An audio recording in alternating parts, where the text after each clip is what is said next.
جی، ملک بھر کی طرح آج یوم عاشور محرم الحرام کے حوالے سے جو ماتمی جلوس نکالے گئے، اس میں ماتمی جلوس اپنے روایتی راستوں سے ہوتا ہوا ایم اے جناح روڈ سے ہوتا ہوا صدر سے ہو کر ایم اے جناح روڈ پر ہی آ کر شاہ خراساں سے اس کا ابتدا ہوئی اور شاہ ایرانیہ حسینیہ پر اس کا اختتام ہوا۔ اور ماتمی جلوس میں جتنے بھی عزادار تھے وہ اپنی امام حسین علیہ السلام اور پنجتن پاک سے اور شہدائے کربلا کے ساتھ اپنی محبت اور عقیدت کا اظہار کرتے مختلف طریقوں سے سینہ کو بھی کرتے رہے، ماتم کرتے رہے، اور اس کے ساتھ ہی زنجیر زنی کی گئی، تلوار زنی کی گئی، اور اپنے سینہ کو بھی کرتے ہوئے یا حسین لبیک یا حسین کے نعرے لگاتے ہوئے، یا غازی عباس کے نعرے لگاتے ہوئے اپنی منزل مقصود کی طرف رواں دواں رہے، اور دن بھر اپنے اس جلوس میں، ماتمی جلوس کے اندر اس عزاداروں نے جو محبت اور اظہار کیا۔ اس جلوس کے ساتھ ہی جب یہ شاہ ایرانیہ حسینیہ کھارا دار پر یہ جلوس اختتام پذیر ہوا، اور اس کے ساتھ ہی تمام ہی جو عزادار تھے وہ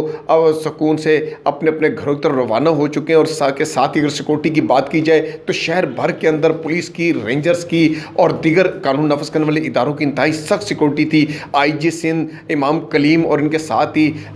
وزیر اعلیٰ سندھ نے بھی اس کی مانیٹرنگ کی، اور دیگر محکموں نے جو متعلقہ محکمے تھے وہ بھی اس محکموں کے ساتھ ساتھ اس تمام تر نظام کو ہیلی کاپٹر کے ذریعے بھی مانیٹر کیا گیا، اور ایک سی سی ٹی وی کیمراز کا ایک کمانڈ اینڈ کنٹرول سینٹر جو آئی جی آفس میں بنایا گیا، اور اس کے ساتھ ہی KMC آفس میں بنایا گیا۔ ان تمام روٹس کو فول پروف بنایا گیا، اور بآسانی ہی یہ تمام مرحلہ جو پائے تکمیل تک پہنچا، اور شہریوں نے اس طریقے سے جو عزادار تھے انہوں نے اپنی اپنی محبت کو جو اظہار کیا، اور اس کے ساتھ ہی شہر بھر کے اندر سبیلیں لگائی گئی۔ سبیلوں پر بچوں کو، بڑوں کو، بزرگوں کو، خواتینوں کو وہ تحفے تحائف بھی دیے گئے، کھانے پینے کی اشیاء جو وہ بھی تقسیم کی گئی، اور اس میں لنگر نظر نیاز کا بھی اہتمام جو بڑے وسیع پیمانے پر تھا، اور شہر کے اندر پرسکون طریقے سے یہ جو مرحلہ تھا ماتمی جلوس کا وہ اختتام پذیر ہوا۔ جی